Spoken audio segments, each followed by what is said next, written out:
Well, quite an interesting report. It's just, how would I say, mind-boggling to see that Nigerians have to deal with this electricity challenges. And you know, electricity is quite a very, very important tool in the hands of Nigerians in terms of the economy, to power the economy, to power businesses.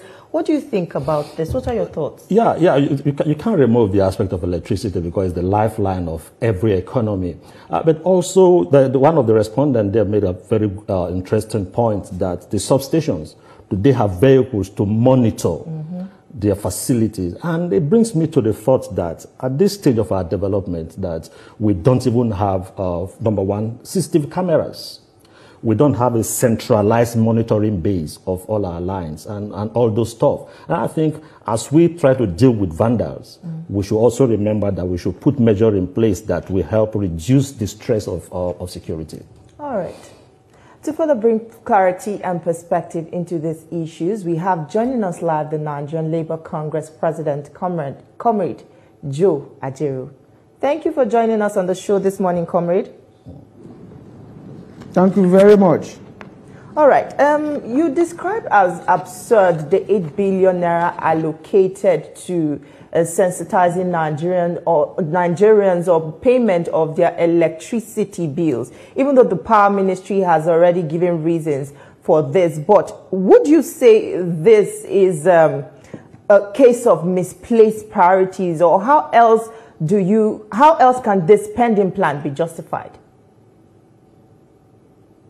Well, I wouldn't know the explanation given by the Power Ministry and the role of a Power Minister in the privatized electricity sector, clearly. I'm aware as a unionist in that sector and an authority in energy law, that's Section 5 of the Electricity Act of 2023 clearly illustrated the roles of the Minister of Power and his ministry, as well as Section 33 and 34 of the same Act on the issue on the National Electricity Regulatory Commission. And the moment they venture out of these rules given to them to go into frivolities, I think it is our incumbent on us, even if I'm not the NLC president, and as an authority in this area, to call their attention to it, which we have tried to do. At no time did the law or the act give the minister the power to cash into the budget, on how to pay bills. And clearly the issue of collection and payment of collection of bills rests squarely on the part of the discos. And that area has been fully privatized.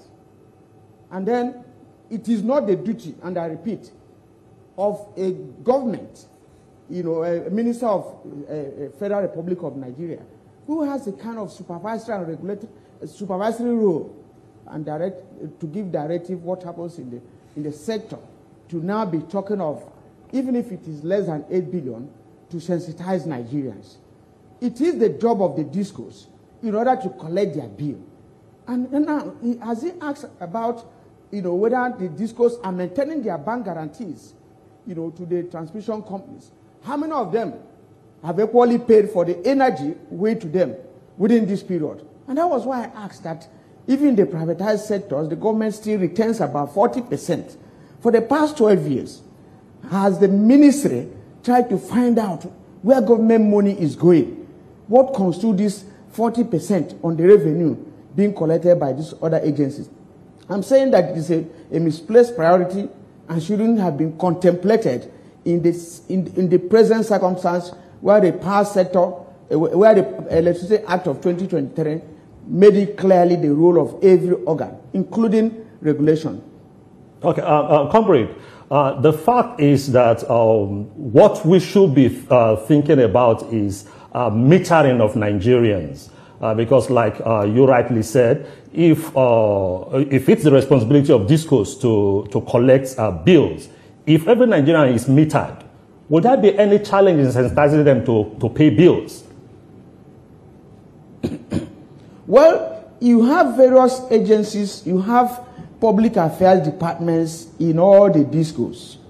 The discos have provisions for interaction, community discourse, relationship, on daily basis, a kind of assemblies gathering. And then even the regulatory commission, as part of the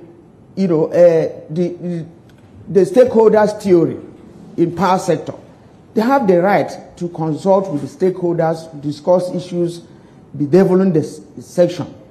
Now, the issue of metering is an area that a role was given, to the supervision of the ministry, including meter assistance programs, especially for the rural areas, and even to bridge the gap between urban and rural divide.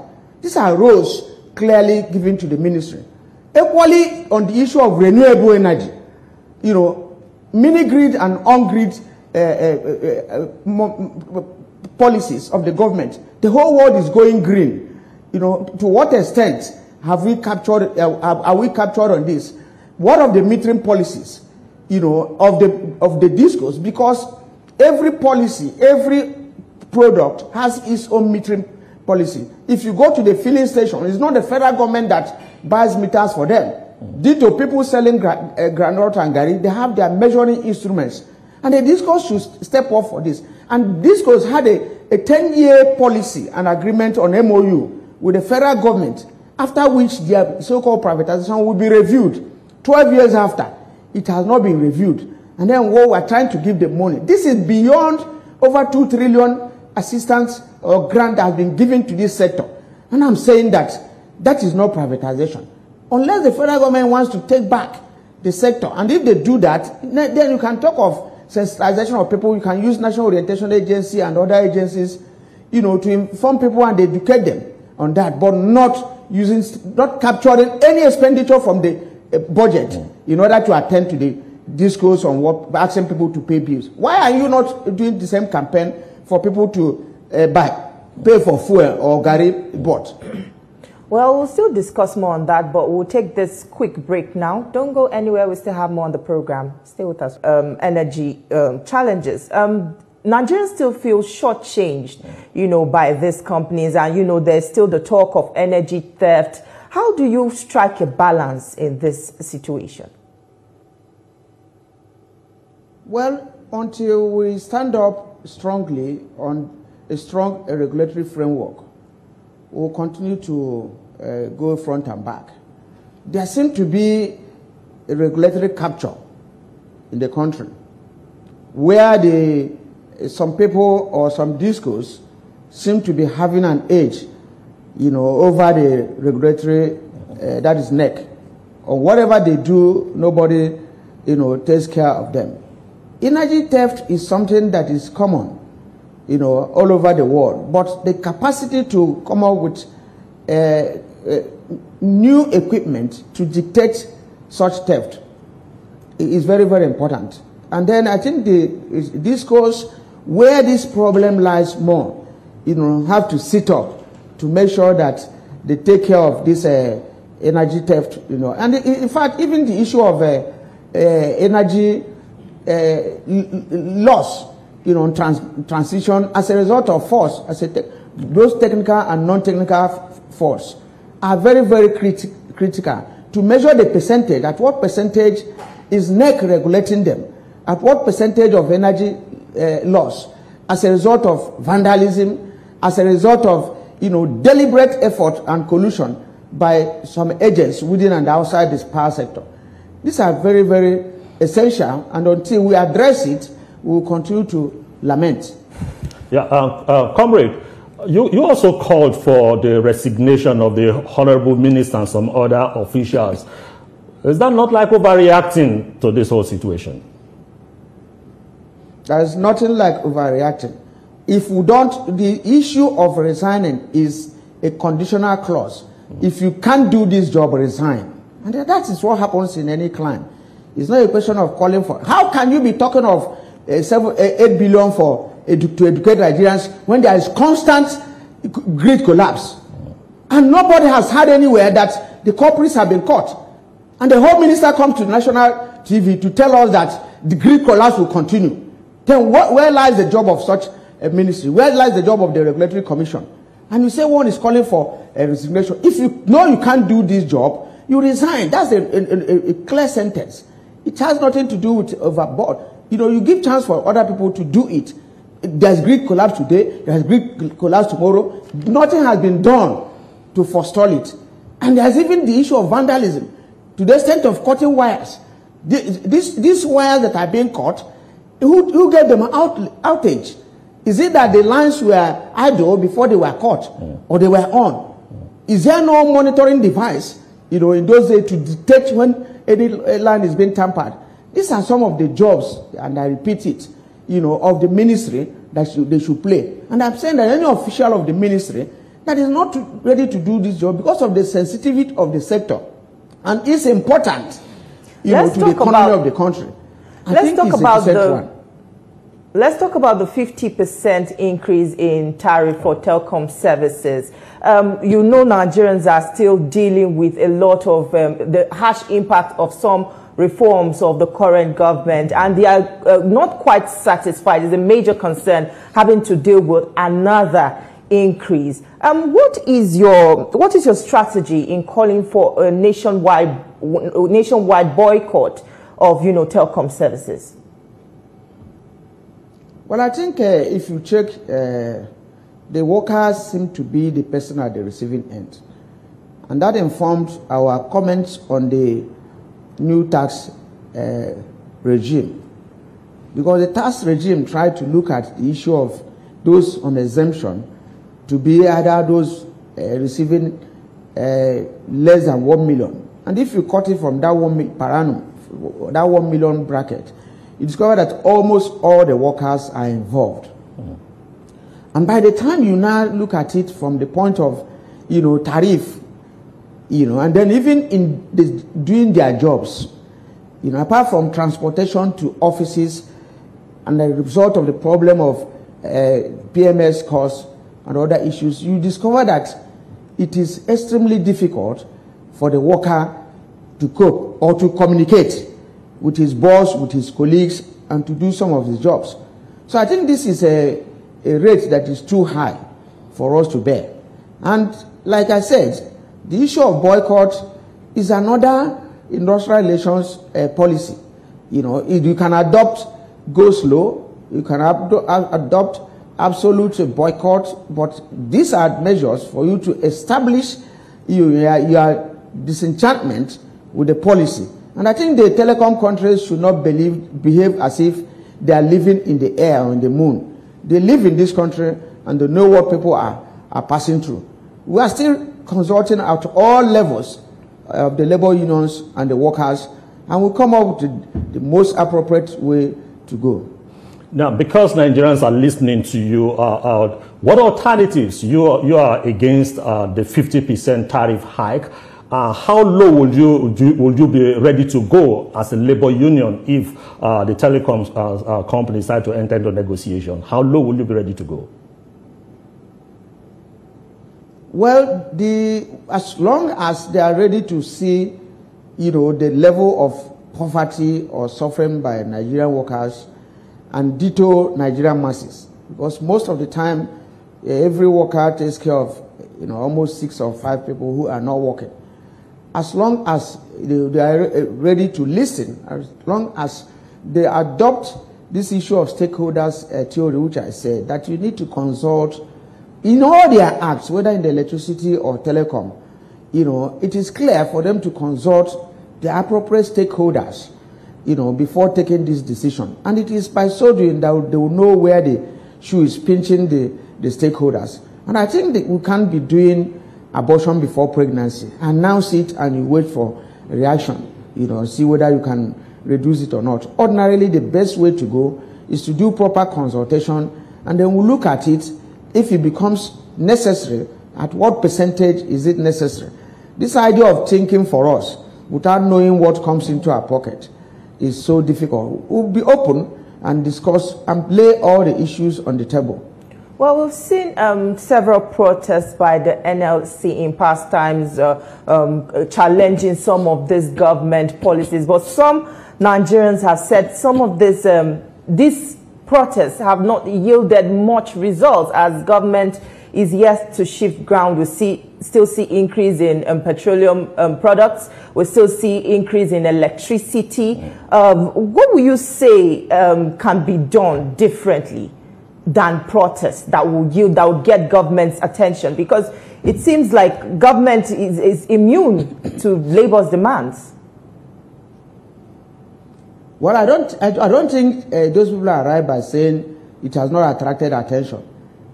Just like you are commenting now, there's hardly any Nigerian that doesn't know that we have protested and we have resisted all these issues.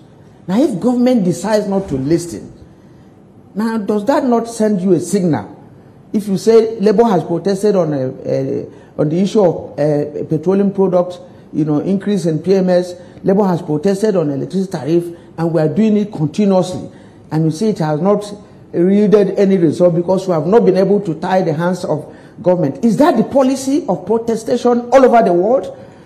If we have played our role by bringing it to the fore and to the listening ears of the government, if they decide not to hear, now do you now look for a total war to make them to hear? We have played our role, Nigerians have played their role. Unless you have another policy you now want us to adopt, but this is the road to us to show that this is biting us, this is wrong. And then if Nigerians are now saying that government has refused to listen, you now know where the fault lies. Now, comrade, while you want to negotiate, would you also consider the fact that the operating environment is very tense? The cost of production has gone up. The telecom companies in about 12 years have not increased their tariff. So are we saying that they're not justified to demand that, look, we need to also be able to make more money so that we can operate? Well, the telecom companies, more or less, just like the power sector, they have this local content initiative, which has not been explored. Almost, most of the things that they acquired, the machines they acquired in those days, as of today, are still functioning. Just like the power stations that were built 40 years ago and whatever. And then they seem to be justifying the increase based on the current exchange rates going up. And then the 5 naira they were talking of yesterday, that is the tariff yesterday. Today is not, today you know the value. It has just been depreciated. Now you keep on increasing your price when the value of that money is almost gone. Now the workers 70,000 minimum wage. If you take off the one, maybe 10,000 something for telecom, it then means you don't want them to survive. Why don't you think of increasing the allowances, telecom allowance, utility allowance, and all these ones in addition to whatever has been given to us? You don't shift the goalposts when the game have started. After negotiating minimum wage, the following day you now come with taxes and increases that makes a mess of all that has been gathered. I think we will be open for discussion if we discuss all these things and look at the reality. Well, we look forward to that discussion and hope that Nigerian workers actually get, balance in all this situation. We must thank you very much for your time, comrade, with us on the show this morning. Thank you very much. All right. Back to you in Lagos, Veronica and Ibrahim. All right, interesting conversation you had there with Joe Ajaero. I was looking forward to him giving us a percentage that he could negotiate as NLC with telecoms if they called for a roundtable conversation, but he didn't mention a particular figure. So we'll wait and see what happens at the end of the day. Of course, he's told us how they intend to boycott. Yeah, it's enough that they are actually calling Nigerians to boycott this, a hike in tariff. So we'll see how NLC. We know Joe Ajaero is a dogged fighter. We'll see where this is going to lead us all. Yeah. Absolutely. Thank you, Tijesu. Thank you, Eshamomon. Let's quickly move on now. The ancient Kofa Mata dye pits in Kofa Mata, Kano State, northwest Nigeria, are slowly fading away. Once a thriving hub for traditional fabric dyeing and a major tourist attraction, the site is now a shadow of its former self. In this report, TVC News senior reporter Ibrahim Misa visits the site to uncover the story behind its decline.